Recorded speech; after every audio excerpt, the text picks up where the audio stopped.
El gasto en intereses del gobierno de Estados Unidos ya supera lo que ese gobierno gasta anualmente en defensa, en el propio ejército estadounidense.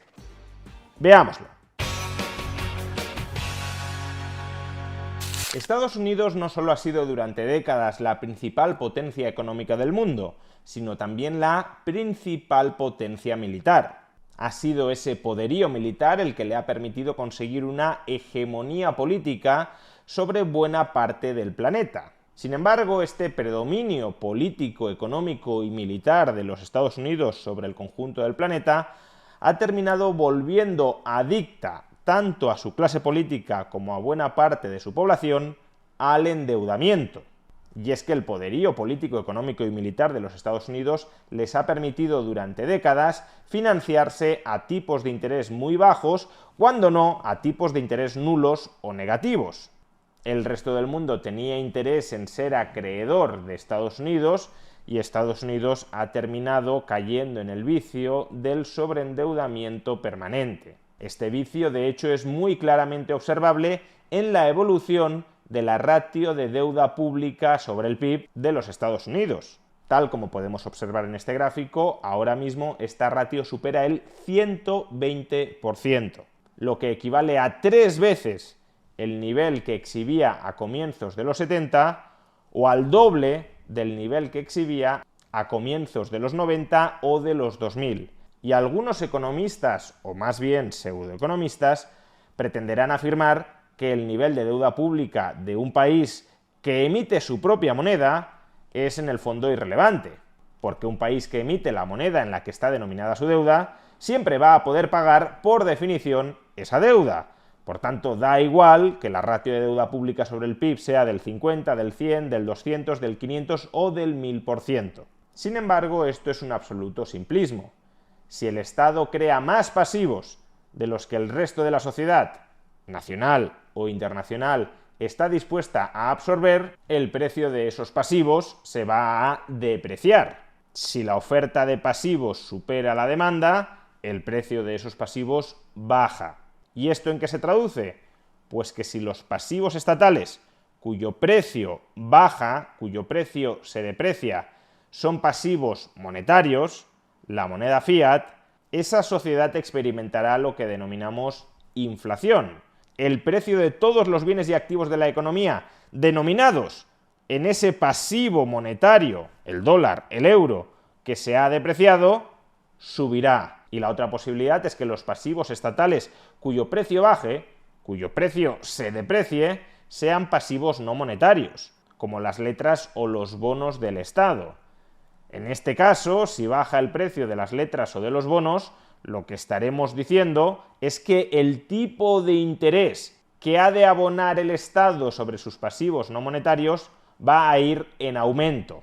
Así pues, el exceso de oferta de pasivos estatales en relación con la demanda de pasivos estatales se traduce o en inflación, o en altos tipos de interés, o en ambos.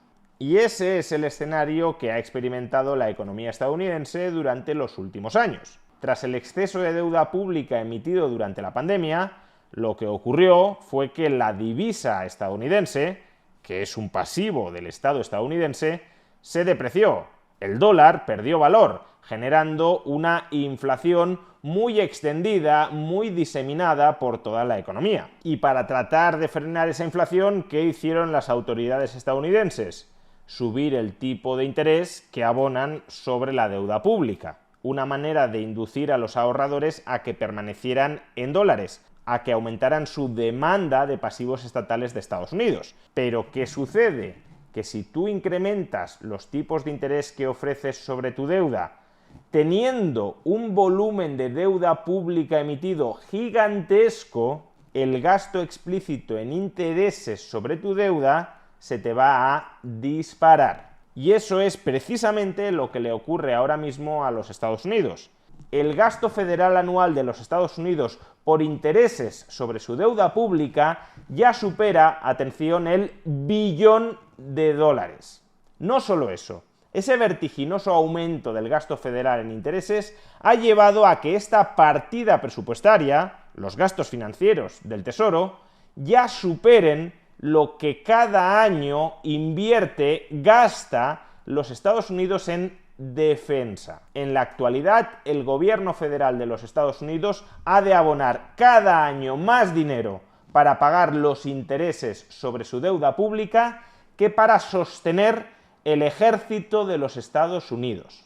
Y si los tipos de interés mínimos de los pasivos estatales en Estados Unidos, que vienen determinados por la Reserva Federal, se mantienen cerca de los niveles actuales, esta tendencia no hará más que agravarse en el futuro. En estos momentos, el tipo de interés medio de la deuda pública estadounidense es del 3%. Si ese tipo de interés medio se elevara al 4,5%, un nivel que incluso estaría por debajo de los tipos de interés actuales que fija la Reserva Federal, entonces el gasto en intereses ascendería a más de 1,5 billones de dólares. Es decir, gastaría en intereses de la deuda pública un 50% más que en el propio ejército estadounidense. Y este es un motivo más, adicional a otros que ya comentamos en vídeos anteriores, por los cuales la Reserva Federal se va a sentir muy presionada a bajar los tipos de interés, aun cuando no haya concluido exitosamente su batalla contra la inflación. En caso contrario, la factura de intereses de gastos financieros del gobierno federal va a seguir aumentando, lo que agrandará el propio déficit público estadounidense, lo que llevará, por tanto, a una mayor acumulación de deuda. Y en este sentido, si consideras que la trayectoria futura de los tipos de interés va a ser más bien a la baja, una forma de cerrarte un tipo de interés más elevado que aquel que prevalecerá a medio plazo es a través de la entidad que apadrina el presente vídeo, Freedom24. Entre los distintos productos y servicios que ofrece Freedom24 se hallan sus planes de ahorro a largo plazo, que en realidad son planes de ahorro a 3, 6 y 12 meses. Estos planes de ahorro a largo plazo están ahora mismo ofreciendo una rentabilidad de hasta el 8,76% en dólares y de hasta el 5,98% en euros, sustancialmente por encima, por tanto, del rendimiento que ofrecen otros productos financieros alternativos. Cada uno de estos productos, además, se halla protegido por el Fondo de Garantía de Inversiones de Chipre en un importe de hasta 20.000 euros. Si quieres obtener más información sobre estos productos de ahorro u otros servicios que ofrece Freedom24, puedes obtenerla pinchando en el enlace que aparece en la caja de descripción de este vídeo o en el comentario destacado. Así pues, como digo, la Reserva Federal se puede ver presionada a bajar los tipos de interés en los Estados Unidos por razones fiscales, para facilitar la refinanciación de la deuda del Tesoro a un coste financiero que no suponga una escalada continuada del endeudamiento público estadounidense. Pero claro, si la Fed baja los tipos de interés, también estará invitando al Tesoro, lo gobierne quien lo gobierne, Biden o Trump, estará invitando al Tesoro a que emita aún más deuda para financiar un mayor volumen de gastos no financieros. Porque si endeudarse sale gratis o muy barato, la tentación a seguir abusando del endeudamiento seguirá muy presente dentro de la oligarquía política y de la propia sociedad estadounidense. Al final, por tanto, el problema es de base.